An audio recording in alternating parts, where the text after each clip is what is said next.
Assalamualaikum warahmatullahi wabarakatuh. Perkenalkan, nama saya Jaratunisa Ahmad dengan NIM 3112169 kelas 1B Farmasi akan menjelaskan mengenai isi makalah tentang hukum yang berjudul Negara Hukum. Pengertian negara hukum itu sendiri merupakan negara yang setiap tindakannya berdasarkan pada aturan atau sesuai dengan hukum yang telah ditetapkan. Apabila ada seseorang yang tindakannya melanggar aturan atau tidak sesuai dengan hukum yang telah ditetapkan, maka ia berhak mendapatkan hukuman karena dianggap telah melanggar hukum.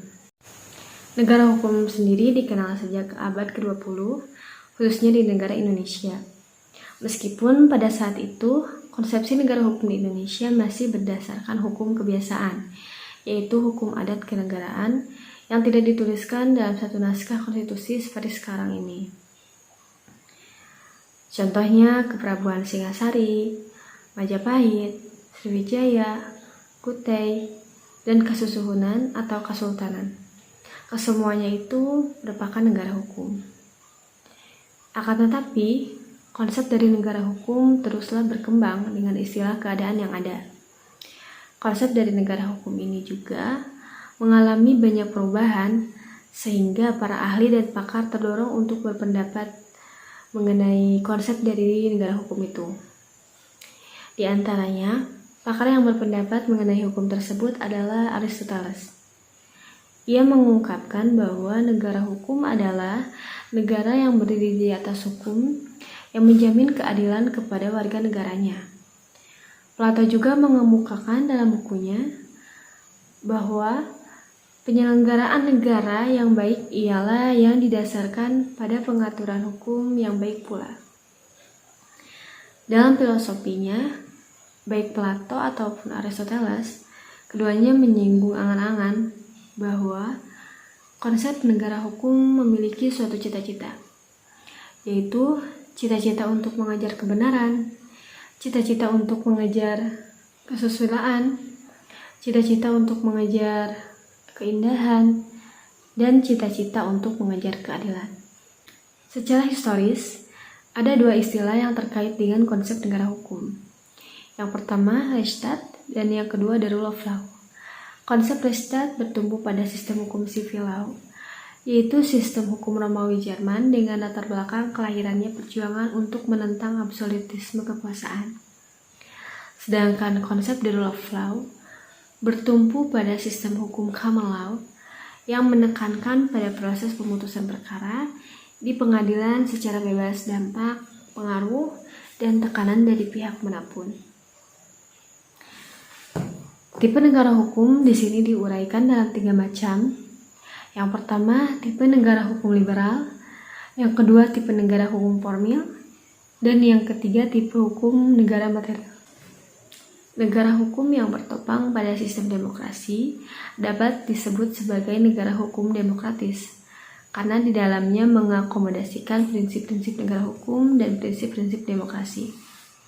Adapun macam-macam prinsip negara hukum yaitu yang pertama asas legalitas, yang kedua perlindungan hak-hak asasi manusia, yang ketiga keterikatan pemerintah pada hukum, yang keempat monopoli paksaan pemerintah untuk menjamin penegakan hukum, yang kelima pengawasan oleh hakim yang merdeka, yang keenam adanya pemisahan kekuasaan. Nah, untuk melindungi hak asasi manusia, sistem kekuasaan di Indonesia mesti dipisahkan.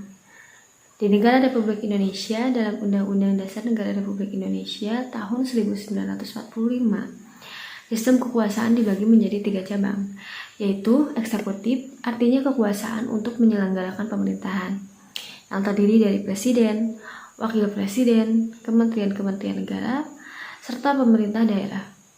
Yang kedua, legislatif, yaitu kekuasaan untuk membentuk perundang-undangan yang terdiri dari DPR, DPD, dan DPRD. Dan yang ketiga, yudikatif, yaitu kekuasaan untuk melakukan peradilan yang terdiri dari Mahkamah Agung atau MA serta badan-badan yang ada di bawahnya.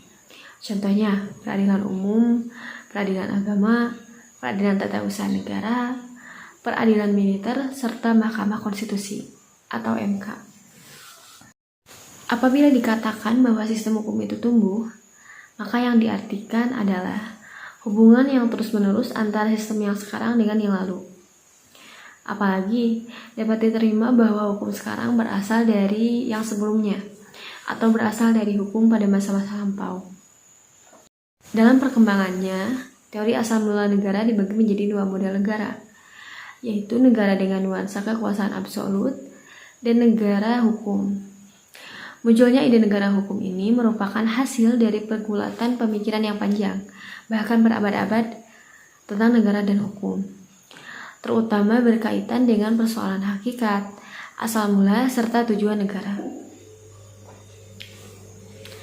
Berbicara tentang negara hukum di Indonesia, negara hukum di Indonesia adalah negara hukum yang berdasarkan nilai-nilai Pancasila, yang merupakan cerminan dari jiwa bangsa Indonesia. Nilai-nilai ini haruslah menjadi sumber hukum dari semua peraturan hukum yang ada. Negara hukum Indonesia yang berdasarkan Pancasila dalam pembuatan substansi hukumnya harus menjunjung tinggi dan berlandaskan pada nilai-nilai ketuhanan yang Maha Esa, kemanusiaan yang adil dan beradab, nilai-nilai persatuan Indonesia, nilai-nilai kerakyatan yang dipimpin oleh hikmah kebijaksanaan dalam permusyawaratan perwakilan, nilai-nilai keadilan sosial bagi seluruh rakyat Indonesia.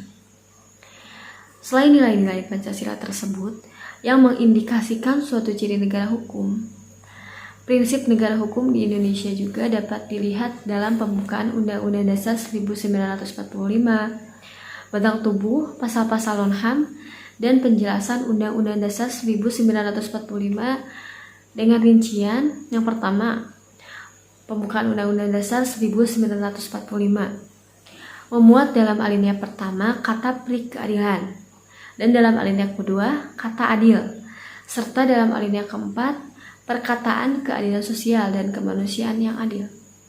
Semua istilah itu berindikasi kepada pengertian negara hukum, karena suatu tujuan hukum itu untuk mencapai negara keadilan. Yang kedua, batang tubuh Undang-Undang Dasar 1945 menyatakan bahwa Presiden Republik Indonesia memegang kekuasaan pemerintahan menurut Undang-Undang Dasar Pasal 14. Ketentuan ini menunjukkan bahwa Presiden dalam menjalankan tugasnya harus mengikuti ketentuan-ketentuan yang sudah ditetapkan dalam Undang-Undang Dasar. Yang ketiga, penjelasan Undang-Undang Dasar 1945. Menurut Hukum Tata Negara Indonesia, penjelasan Undang-Undang Dasar 1945 itu mempunyai nilai yuridis dengan huruf besar menyebutkan negara Indonesia berdasarkan atas hukum, tidak berdasarkan atas kekuasaan belaka. Indonesia dikenal sebagai negara hukum ditegaskan dalam Undang-Undang Dasar 1945 pasal 1 ayat 13 yang berbunyi bahwa negara Indonesia adalah negara hukum. Dan perlu kita ketahui bahwa hukum dasar tertulis pertama yang mampu dibuat oleh bangsa Indonesia pada saat kemerdekaannya adalah Undang-Undang Dasar 1945.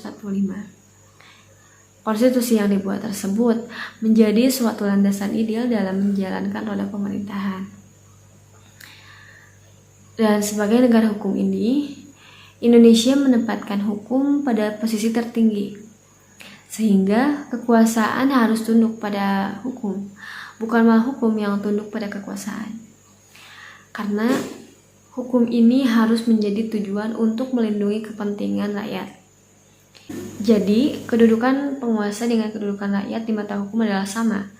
Yang menjadi perbedaan hanyalah fungsinya, di mana pemerintah berfungsi untuk mengatur dan rakyat yang diatur. Perwujudan Indonesia sebagai negara hukum yang baik dan benar dalam mengatur semua hal yang ada di dalam negara tidak lepas dari warga negaranya.